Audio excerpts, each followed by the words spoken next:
എന്താ പെട്ടെന്ന് കാണണമെന്ന് പറഞ്ഞു? പറയാം. അല്ല, പോയിട്ട് എന്തെങ്കിലും ധൃതിയുണ്ടോ? എന്ത് ധൃതി? ഇനി അതാ ഉണ്ടെങ്കിൽ തന്നെ നിനക്ക് വേണ്ടി അതൊക്കെ മാറ്റി വയ്ക്കുന്ന നിനക്കറിയില്ലേ?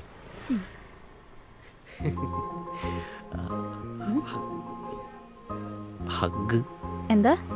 അല്ല, നമ്മൾ കാണുമ്പോൾ എപ്പോഴും ഹഗ് ചെയ്യാറുണ്ടല്ലോ.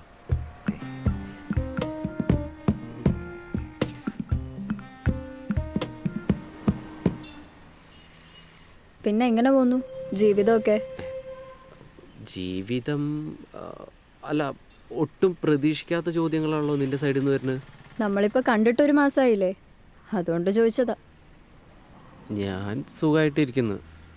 ജോലി നന്നായിട്ട് പോകുന്നുണ്ട്. ചിലപ്പോൾ ഈ വർഷം ന്യൂസിലാൻഡിൽ പോകും, ജോലി റിലേറ്റഡ് ആയിട്ട്. ഓ, ദാറ്റ്സ് ഗ്രേറ്റ്. I know. പിന്നെ എന്തൊക്കെയാണ് നിൻ്റെ വിശേഷങ്ങളൊക്കെ പറ. വിശേഷങ്ങൾ നമുക്ക് ആദ്യം ബീച്ചിൽ പോയാലോ? കുറേ ആയില്ലേ. ഇന്ന് തന്നെ പോകണോ? നമുക്ക് ഫ്ലാറ്റിൽ പോയി ഒന്ന് ചില്ലൊക്കെ ചെയ്ത് നാളെ മറ്റന്നാളെ പോയ പോരെ? നോ ഫ്രിഗിങ് വേ, ഇപ്പോൾ പോണം. എന്നാൽ ആദ്യം എന്തെങ്കിലും കഴിച്ചിട്ട് പോവാം. വിശന്നിട്ട് കുടയിൽ കരിയുന്നു. എന്നാ ബാ. നോ ഫ്രിഗിങ് വേ.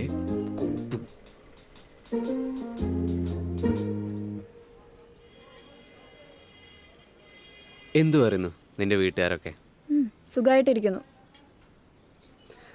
പഴയ പോലെ കല്യാണ പ്രഷറൊക്കെ ഉണ്ടോ? അവരതൊക്കെ വിട്ടു. വീട്ടുകാർക്ക് എന്നെ മനസ്സിലായെന്ന് തോന്നുന്നു. ഈ പ്രശ്നമൊന്നും എന്നെ അഫക്റ്റ് ചെയ്യുന്നില്ല എന്ന്.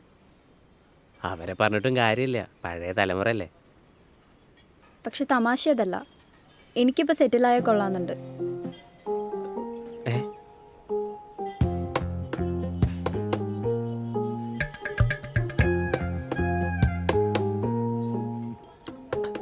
അതെന്താ നിനക്ക് പെട്ടെന്ന് അങ്ങനെ തോന്നാം? അറിയില്ല, ചിലപ്പോൾ ഇപ്പോഴത്തെ പിള്ളേരൊക്കെ പറയുന്ന പോലെ തള്ള വൈബായോണ്ടായിരിക്കും. അല്ല, നിനക്ക് സെറ്റിലാവാൻ പ്ലാനൊന്നുമില്ലേ? നിനക്ക് ഈ ഒറ്റയ്ക്കുള്ള ജീവിതത്തിൻ്റെ എക്സൈറ്റ്മെൻ്റ് ഒക്കെ നഷ്ടപ്പെട്ടോ? എന്താ പറയുക, ആരോടൊരു അറ്റാച്ച്മെൻറ്റും കമ്മിറ്റ്മെൻറ്റും ഇല്ലാത്ത ഒരു ജീവിതം. എടാ, നിനക്ക് ഈ ലൈഫ് മടുക്കുന്നില്ലേ? ഒരു പെർമനന്റ് കമ്പാനിയൻ ഇല്ലാണ്ട് ഒരു വൃത്തികെട്ട ലൈഫ് മടുപ്പ് തോന്നണില്ലേ? ഒറ്റയ്ക്കുള്ള ജീവിതം ബോറടിയാണെന്ന് നിന്നോട് ആരാ പറഞ്ഞു? അത് തന്നെ ഞാനും ചോദിക്കുന്നത്. ഒരു കമ്പാനിയനുള്ള ലൈഫിന് എന്താ കുഴപ്പം?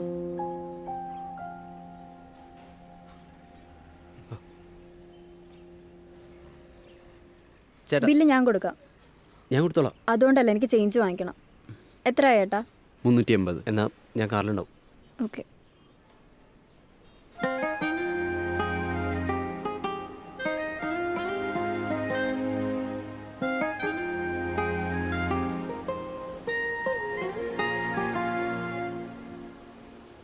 മനസ്സിലായി? എന്തു മനസ്സിലായി? അല്ല, എല്ലാം മനസ്സിലായി. നീ കാര്യം പറ. നിനക്ക് പുതിയൊരാളെ ഇഷ്ടമായി, അതല്ലേ നീ ലൈഫിൽ സെറ്റിൽ ആവണം, കല്യാണം, മാങ്ങാത്തൊലി എന്നൊക്കെ പറഞ്ഞ് എനിക്ക് പ്രഷറിന്. സോ നെക്സ്റ്റ് എന്താ? ബ്രേക്കപ്പ് ആവുമല്ലേ? ഇതാണോ നീ ഇത്രയും നേരം കൊണ്ട് തലപൊകഞ്ഞ് ആലോചിച്ചേ? എന്നാ നീ ഒരു കാര്യം മനസ്സിലായിക്കോ, നിനക്കൊരു പുല്ലും മനസ്സിലായിട്ടില്ല. മതി മതി, കാര്യം കയ്യോടെ പൊക്കുമ്പോൾ സൗണ്ട് റേസ് ചെയ്ത് ജയിക്കാനാണെങ്കിൽ നീ ജയിച്ചോ, ഞാനൊന്നും പറയുന്നില്ല. Wait. First of all, I am not in love with anyone except you. രണ്ടാമത്തെ കാര്യം, ഞാൻ പ്രഷർ മൊത്തം നിനക്ക് തരുവല്ല. എനിക്ക് ഈ ഒറ്റപ്പെട്ട ജീവിതം മടുത്തു. അത് അറിഞ്ഞോ അറിയാതെയോ നിനക്കൊരു ബേർഡൻ ആവുന്നുണ്ടെങ്കിൽ I don't know what to do. പിന്നെ ലാസ്റ്റായിട്ടൊരു കാര്യം, ബ്രേക്കപ്പ് ആവാനും വേണ്ടി നമ്മളെപ്പോഴാണ് റിലേഷൻഷിപ്പിലായത്? നമ്മളിപ്പോ റിലേഷൻഷിപ്പിലല്ലായിരുന്നു. അതിന് നമ്മൾ എപ്പോഴാണ് ഒഫീഷ്യലി റിലേഷൻഷിപ്പ് ആയേ? ഓ, ഇനി ഗസറ്റഡ് ഓഫീസറുടെ സീലും സിഗ്നേച്ചറും വേണ്ടി വരുമായിരിക്കും. നിനക്കേ ഞാൻ പറഞ്ഞാൽ മനസ്സിലാവത്തില്ല. എടി, നീ തന്നെ ഒന്ന് നോക്ക്. നമ്മൾ ഒരുമിച്ച് സിനിമയ്ക്ക് വന്ന്, ഒരുമിച്ച് കിടക്കുന്നു, പാട്ട് പാടിത്തരുന്നു, ഭക്ഷണം ഉണ്ടാക്കി തരുന്നു. എടി, ഇതിൻ്റെയൊക്കെ അപ്പുറം എന്താ നമ്മൾ തമ്മിൽ റിലേഷൻഷിപ്പിലാണെന്ന് മനസ്സിലാക്കാൻ? അതിന് റിലേഷൻഷിപ്പ് എന്ന് മാത്രമല്ല, സിറ്റുവേഷൻഷിപ്പ് എന്നും പറയും. സിറ്റുവേഷൻഷിപ്പാ? അതെ. ഓ, നീ നെറ്റ്ഫ്ലിക്സിൽ കുറേ സിനിമയും സീരീസുകളും കാണുന്നുണ്ടല്ലോ ഇപ്പോൾ. മനസ്സിലായില്ല. അല്ല, എനിക്ക് മനസ്സിലായി. എന്തു മനസ്സിലായിന്ന്? അല്ല, എനിക്കെല്ലാം മനസ്സിലായി എന്ന് മനസ്സിലായിക്കോ.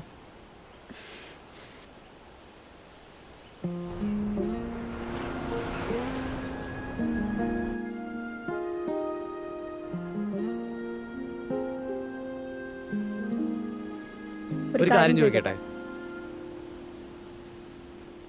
ചോദിക്ക്. നീ പറ. അല്ല, നീ ആദ്യം പറഞ്ഞു. പറ.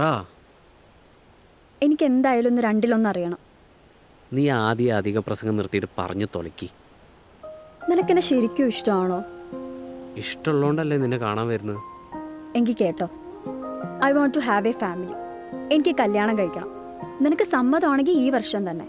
ഇല്ല, അത് നിനക്കൊരു ബേർഡൻ ആണെങ്കിൽ നമുക്ക് ഈ ബന്ധം ഇവിടെ വെച്ച് തന്നെ സ്റ്റോപ്പ് ചെയ്യാം. സ്റ്റോപ്പ് ചെയ്യാനോ? അതെ ദിവ്യ, നമ്മൾ ഫ്രണ്ട്സ് ആണെന്നുള്ള കാര്യം നിനക്ക്. ശ്രീ, എനിക്ക് നിൻ്റെ കൂടെ ഫ്രണ്ട്ഷിപ്പ് പറ്റില്ല. അല്ലെങ്കിലും സിറ്റുവേഷൻഷിപ്പിലുള്ള ഒരാളുടെ ഫീലിങ്സ് ഓപ്പോസിറ്റ് നിൽക്കുന്ന ആൾക്ക് എത്ര പറഞ്ഞാലും മനസ്സിലാവത്തില്ല.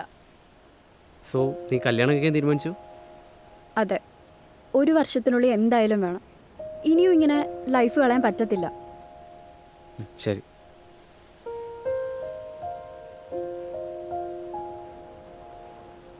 എങ്കിൽ ഞാൻ പോട്ടെ. All the best. All the best. തീരം നനവുകൾ പുൽകുന്നു, നീയോ എന്നിൽ മായുന്നു.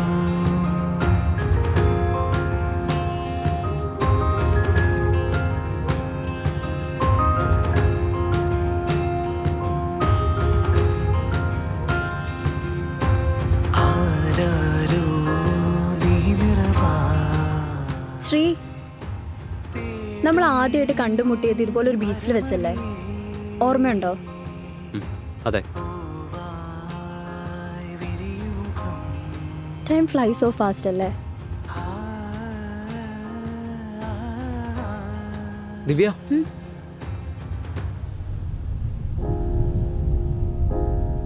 കല്യാണം ഒരു 6 മാസം കഴിഞ്ഞിട്ടാണെങ്കിൽ ഞാൻ ഓക്കെയാണ്. എടാ, എന്തിനാടാ? എനിക്കറിയാം നിനക്ക് മാരേജ് എന്ന കൺസെപ്റ്റിനോട് തീരെ ഇൻട്രസ്റ്റ് ഇല്ലാന്ന്.